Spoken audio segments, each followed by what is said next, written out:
revealed the incredible story behind the UK's biggest ever bank heist. This was a carefully planned operation by professional criminals who obviously had done their homework.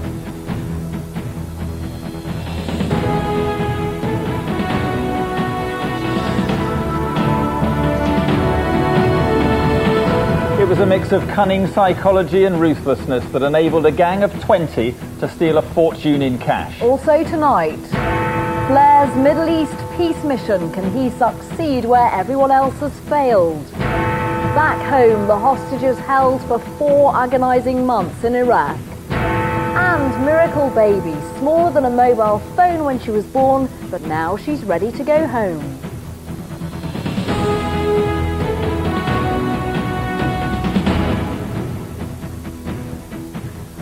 Good evening. It was breathtaking in its precision and its audacity. Quite extraordinary details emerged today of how a gang of up to 20 people carried out the UK's biggest ever bank robbery.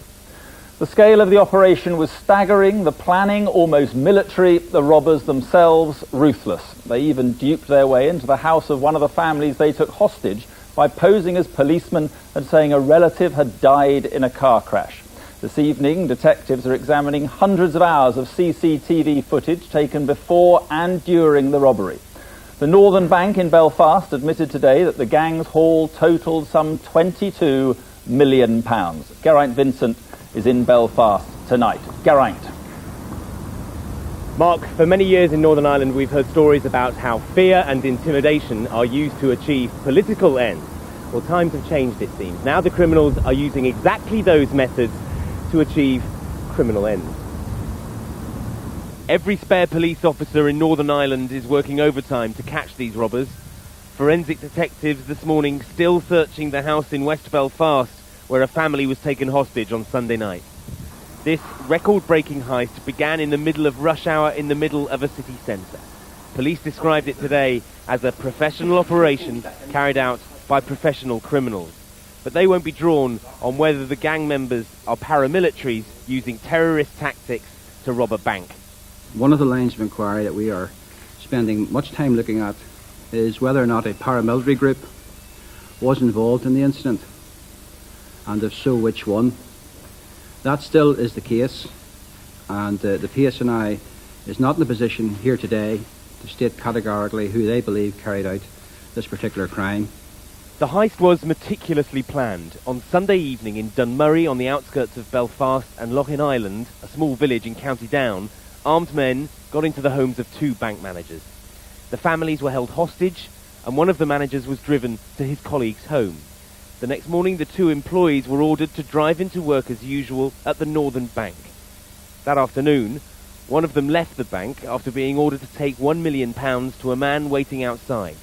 And at close of business at 4:30, the managers told the security staff to go home. The gang members arrived at around 6. The operation to empty the vaults swung into action. It took 2.5 hours to shift the cash from below ground. Outside on Wellington Street, a white van was waiting for the robbers' haul. It was loaded up with cash and driven off into the night. At 10 o'clock, the managers were freed and reunited with their loved ones. The police were eventually alerted. They arrived on the scene at around 11:45. This crime unfolded at several different locations across Northern Ireland. Shortly after the robbers made their getaway, one of the women who'd been held hostage was abandoned here in Drumkeera Forest. She made her way barefoot to the nearest house she could find and was later admitted to hospital suffering from exposure. This particular lady was kept masked, blindfolded for 23 hours at least. She was dropped off in a very isolated area and her car was burnt a short distance away from her. It has been a very traumatic incident for that lady, which makes it difficult for us to get all the information that she possibly has. The police aren't revealing all the leads they've got, but they're desperate for more. The robbers used trolleys and boxes like this to carry the cash out of the bank, £22 million worth of it, most of which was in Northern Irish notes. Tracing the money will be a difficult job, and if the gang who took it are as smart as the police say they are, finding them won't be easy either. Geraint Vincent, ITV News, Belfast. So the astonishing details emerging from Northern Ireland suggest extensive planning to beat the bank's sophisticated security system. Since banks first opened, they've been working on ever more high-tech ways of keeping the money in and the robbers out, but clearly they're not always successful. Paul Davis looks close up now at whether banks can ever be totally secure.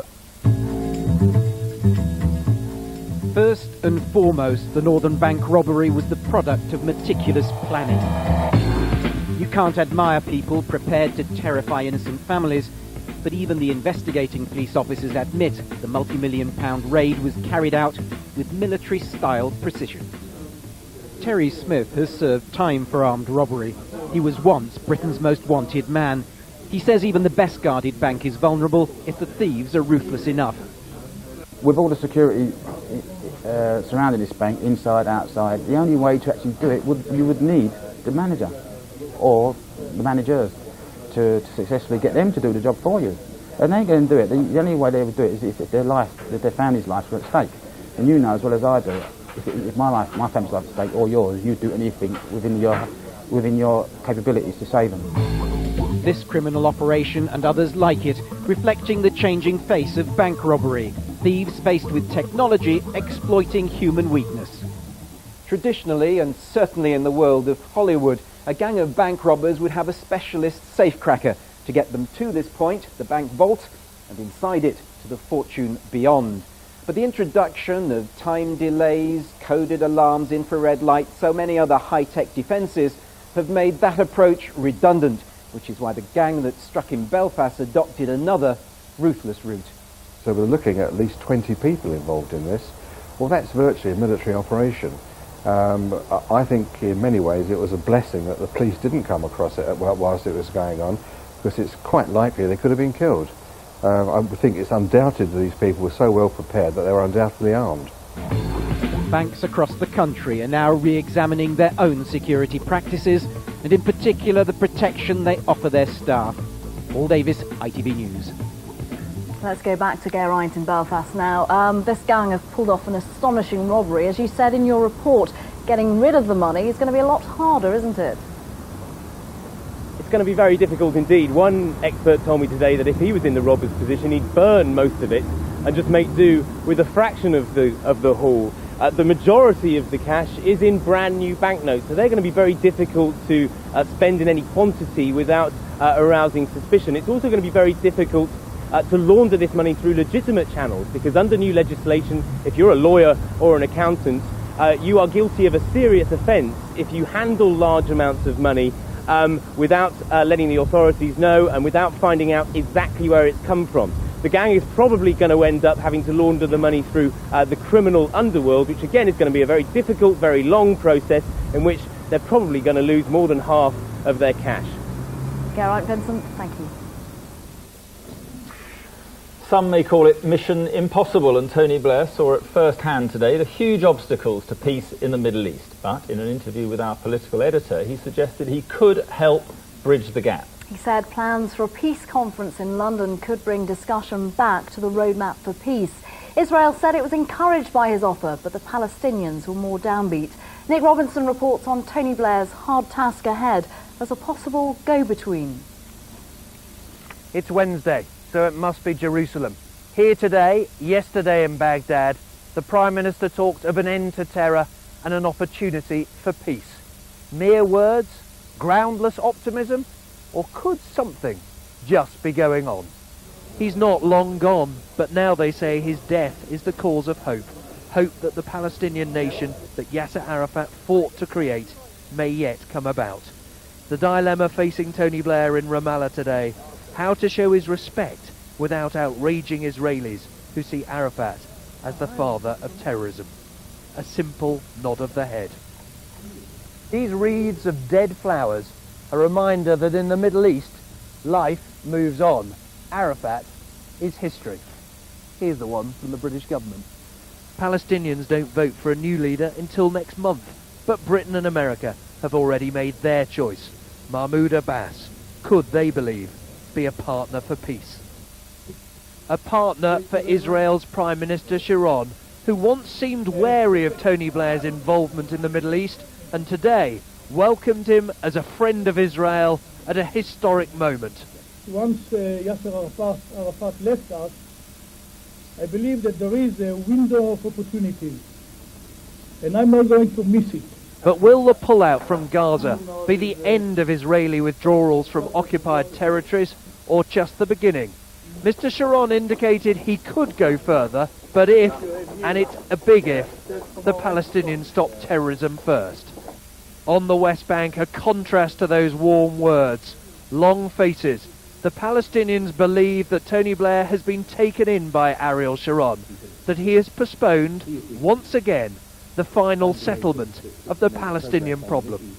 Mr. Blair, it seems that you are taking the position of Sharon by saying that first the Palestinians have to improve their security situation. Security is an important part of implementing the roadmap, and we're never going to get back into the roadmap and get to the two-state solution unless the measures of security are there and unless it's clear that it's being done. At the end of a long day of Middle East diplomacy, I spoke to the Prime Minister about his time in the Middle East, as well as about his problems at home.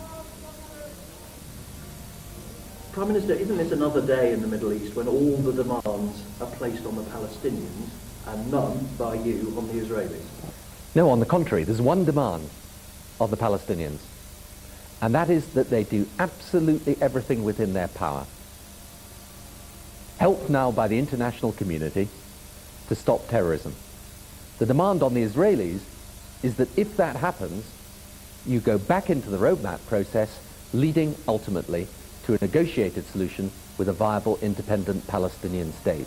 So the obligations are on both sides here. People saw you in Iraq yesterday, and then they saw that dreadful news from Mosul. I think many said, how can he be optimistic in the face of this appalling news from Iraq? You can be optimistic about one thing in respect of Iraq, and that is the spirit of the Iraqi people who want democracy. And when you go and you meet those people, and there are thousands of them working for their electoral commission in Iraq, being killed, some of them, assassinated, intimidated, threatened, and they're still there, and these elections are going to take place, well, that ultimately is the cause for optimism. While you've been here in the Middle East at home, people have been talking still about David Blunkett. Do you still say that his integrity is intact? Well, David resigned, so that's important to understand. Yes, but I think the important thing is to understand he resigned because, as he said, the explanation that he originally gave, he couldn't, in the light of what Alan Budd had uncovered, sustain. In an extraordinary 48 hours here in the Middle East, I remembered in my head as we travelled around you saying, "I'm back," you said to the TUC conference. People took you to mean, no more international politics, back to your agenda, domestic politics. You can't let go there, can you? We're all suffering from the same problem. And one of the great causes these people, these terrorists, use to recruit people is the absence of a settlement between the Israelis and the Palestinians. And if we manage to make progress here in the Middle East, we will actually do something that is important, not just for Israelis or Palestinians, but will be important for Britain's security. And the fact is the world's changed, I'm afraid. These struggles are now related together in exactly the same way that if democracy rather than terror triumphs in Iraq, that will help Britain's security. And that's why it's important to do. Prime Minister, thank you very much. Thank you. Prime Minister talking to our political editor, Nick Robinson. Against all the odds, 2 French hostages held in Iraq are finally back home this evening. After 4 agonising months in captivity, each day facing the threat of a horrifying death at the hands of their kidnappers, they were reunited with friends and family at a military airport outside Paris. The French President Jacques Chirac was there to meet them as they flew in. The French government insists no ransom was paid. Let's go live now to Paris and join Mark Webster. Mark. Family, friends, all France are tonight celebrating the safe return in this aeroplane of these 2 men. Just as in Britain, when a nation waited, horrified and hopeful, over the fate of Ken Bigley and Margaret Hassan, so France has united in its prayers, hoping that their 2 hostages would come home safely. Well, tonight their hostage crisis has ended not in sorrow, but in joy, with this Christmas time emotional scenes. Back on home soil at last, the whole of France breathes a sigh of relief. It's a measure of just how important their return is to French national pride. But here to greet them, along with their families, was the French President, Prime Minister, and a sizable chunk of the cabinet. We're fine. We survived a difficult experience, at times very difficult, but we never lost hope and we always had confidence in the actions of the French authorities. As France celebrated, their triumphant return was a poignant contrast to the image of them in captivity. Paraded, degraded, this has been a terrifying 4 months of hope and despair. Christian Chesneau and Georges Malbruno twice thought their release was imminent, only to see France's intense diplomatic efforts fail.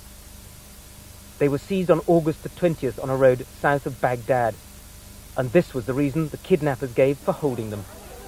France banned Muslim girls from wearing veils at school.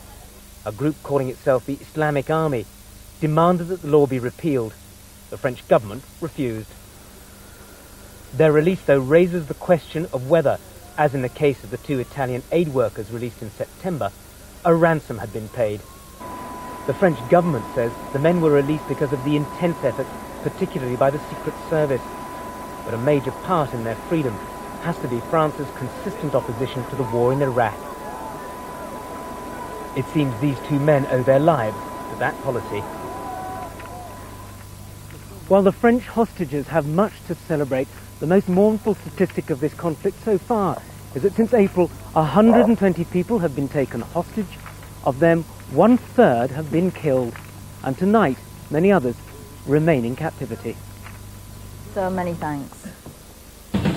Still to come on the evening news, doctor's deception, how this GP preyed on parents' fears about the MMR jab.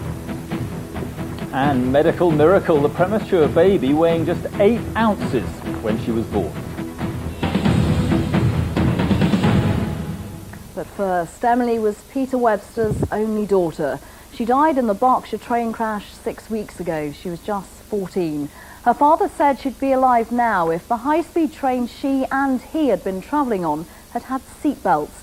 He says all high-speed trains should have them. But would the rail companies be prepared to spend money fitting them? Chris Shipp reports now on a father's crusade. Our carriage flipped violently. I couldn't hear my daughter. Desperate seconds to try and find my daughter in the dark. Because remember, the carriage was on its side. I was hanging from the ceiling. The words of a father on board that train, a man who lost his daughter that Saturday night, a young life wasted, he says, because she wasn't wearing a seatbelt. The scene was not one that I wouldn't want to describe. You're convinced she would still be here today if that train had seatbelts and if she was wearing one? Yes, a seatbelt would have saved my daughter's life, and she would have been wearing one. 14-year-old Emily was killed in the crash. She was sitting with her father and a friend when their carriage came off the tracks. It is only 6 weeks on, yet her father says he has to campaign. He, more than anyone else, knows what happens in a high-speed crash. The train was doing 100 miles an hour, so it's fairly obvious that when you stop, as that train did, probably within 6 seconds from 100 miles an hour, and turned over, what effect that has on the people inside it. And he says, unlike many other rail safety measures, making seatbelts available would be relatively cheap. This company in Stockport has spent 5 years trying to have them introduced, but the answer from the rail industry has always been no. The train companies are interested because of the money side of it, because they're going to lose when they start putting people in seats and no standees or only so many standees. We know they're not expensive, but would they work? Seatbelts fitted on every train seat would of course delay passengers getting on and off at the station. They would also have to be policed. And if the seats weren't properly secured to the floor, they wouldn't be much use at all. With Emily's father as he handed in his petition today was Emily's friend. She was also on the train. This, they say, is their way of channeling their affection for Emily. Chris Shipp, ITV News. Let's get some more of tonight's news now. Tens of thousands of pensioners will go to bed tonight hungry. Age Concern says while millions of us overindulge this Christmas, many older people are undernourished and risking ill health by not eating a proper diet. Fishermen in Scotland have been told they'll still be able to catch cod under a new deal hammered out in Brussels, but they'll have to use nets with bigger holes in them. And the Bank of England considered cutting interest rates at the last meeting of its Monetary Policy Committee. It's raised hopes that the cost of borrowing may now have peaked. A doctor was jailed today for faking blood tests to stop parents worrying about separate measles, mumps and rubella jabs. David Pugh had been giving the injections to children whose parents didn't want the combined vaccine. The newspaper reports that his jabs didn't work. He faked blood tests to prove they did. A judge said his behaviour was totally unacceptable. Shuli Ghosh reports on a doctor's deception. It was a parent's nightmare. Thousands of children were taken to a private clinic for single jabs at the height of the MMR scare. But some of the vaccines may have been ineffective, leaving the children unprotected. What's worse, the doctor giving the jabs lied to them. David Pugh panicked when news broke that his patients may not have been properly immunised. So he forged documents to reassure parents their children were protected, using blood tests from his own daughter. Today he was jailed for 9 months. Parents who put their trust in Dr. Pugh, a practicing practitioner, obviously that trust was shattered when he forged the documents saying falsely that they were immune. And not only that, there was also the potential health of the children concerned as a result of those forgeries. Simone Snow was one of those who paid nearly £200 to Dr. Pugh for single jabs to protect her son against mumps, measles and rubella. But after news of the scandal broke, she discovered through independent blood tests that those jabs had been useless. She says his sentence is too lenient. For the amount of children's lives that were put at risk and the amount of money he earned from the clinic was mobbed every time you went down there. There were people queuing to be vaccinated. He definitely should have had a longer sentence. Such was the fear over the MMR triple vaccine. Dr. Pugh's clinic was raking in over £17,000 a week from single jabs alone. The clinic here at Elstree Aerodrome has since closed. Dr. Pugh has been declared bankrupt, and next month when he faces the General Medical Council, he will almost certainly be struck off. David Pugh will be free after serving half his sentence. Many will feel he's got off lightly. Shuli Ghosh, ITV News, Hertfordshire. Right, let's get a reminder now of tonight's main news. Police revealed today how a gang of 20 people carried out Britain's biggest ever bank robbery in Belfast. Tony Blair has been meeting Israeli and Palestinian leaders. He said he'll host a peace conference in London. And 2 French hostages held for 4 months in Iraq received an emotional welcome home in Paris this evening. And here in the East Midlands, friends have paid tribute to newlywed Michael Gregory, who died in a helicopter crash with his bride just 2 hours after getting married. And police officers have been travelling on buses and trams in Nottingham as part of a high visibility campaign to make people feel safer. More in our late bulletin.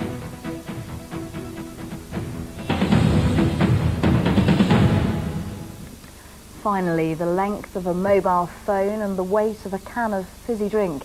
That's just how tiny Ramesha Raman was when she was born 15 weeks prematurely. At 8.6 ounces, she's thought to be the smallest baby ever to survive. She, and incredibly a twin sister, are doing so well they could leave hospital next month. Lauren Taylor now on the miracle of the world's tiniest tot. Just crouch a little more.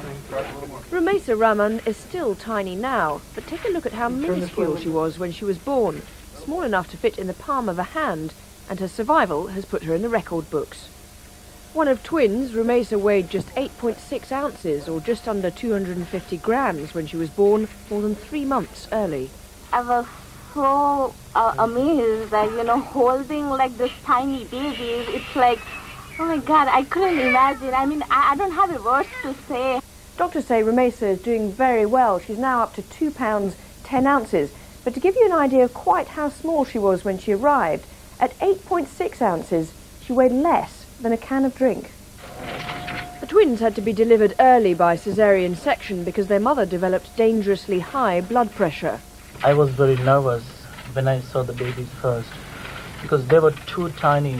There were a lot of questions running in my mind, but a baby with a weight of 9 ounces, how she's gonna grow. But she has been growing, and prognosis is for normal development. The specialists at the Chicago hospital where she was born believe she is the smallest baby ever to survive. The chance of this happening, as Bill and I were saying, is probably winning the mega game every week for the next 10 years. That's how rare this is.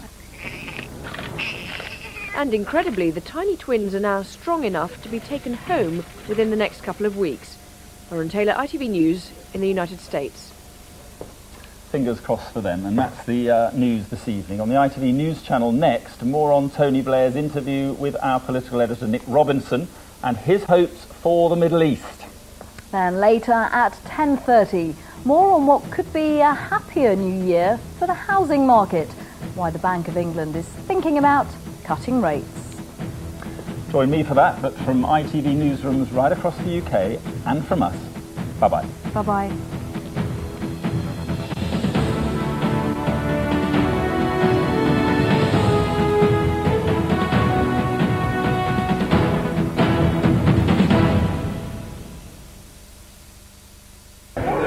No, next to the chicken wings.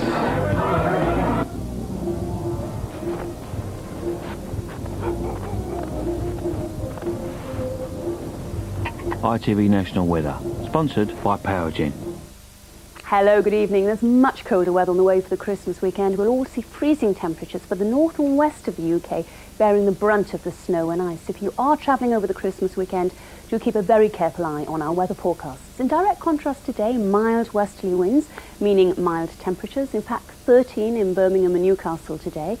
Now what happens is over the next few days we see the warmth draining away and the wind switching direction, northerly direction, so an Arctic blast enveloping the country there, and as indicated by the colour blue here, temperatures hovering around freezing for that Christmas weekend. Back to the moment at hand then, still that mild air, so no problems at all with temperatures tonight. But with that mild air comes cloud and rain, heavy rainfall for western Scotland leading to flooding, that's a possibility later on tonight, and then gales whistling through the central belt there. So now let's move on and take a look at tomorrow's weather. A little bit less windy, but still a windy day, and despite the brightness, there'll be a fair few showers as well, and still those showers there in western Scotland. Now looking even further ahead to Christmas Eve, we see the first signs of the snow showers, and these feeding into Northern Ireland as well as Scotland. Further south, sunshine around, but feeling noticeably colder here. You really will feel the difference. And then for the big day itself, well, it's a mixture of sunshine as well as snow showers, especially for the north and west of the country, and bitterly cold there in that northwestern corner. Then looking even further ahead to Boxing Day now, and it's a frosty bright start. Snow showers around coastal areas. Later on in the day we could see more snow showers getting into islands. That's all from me. Positive energy from Powergen. Happy Christmas, Tom. Andy's getting a bit brave in his old age. Emmerdale is next. GMTV has a special gift for you this Christmas if you have friends or family who live in Australia and New Zealand. This morning we were live from Sydney where loved ones said Merry Christmas to friends and family in England. Tomorrow we're live from Auckland's Viaduct Harbour where you can do exactly the same. GMTV reuniting loved ones for Christmas. Welcome to the beautiful, funny, senseless, and genuinely sacrilegious British Comedy Awards. Hello. It's back. Onk, onk. The award show. I really appreciate this. Thanks, everybody. What took you so long? That's all about really fantastic, inventive, but naked, stupid comedy. With that sort of makeup on, you look a bit like Cat Slater. Who will be this year's winners? Join Jonathan Ross live for the British Comedy Awards tonight at 9 on ITV1. Brilliant. It's the morning after the Weatherfield County Christmas party for Candice, but when she sees the morning newspaper, I don't think she'll be that pleased. Corrie's in half an hour, after more lying from Robert.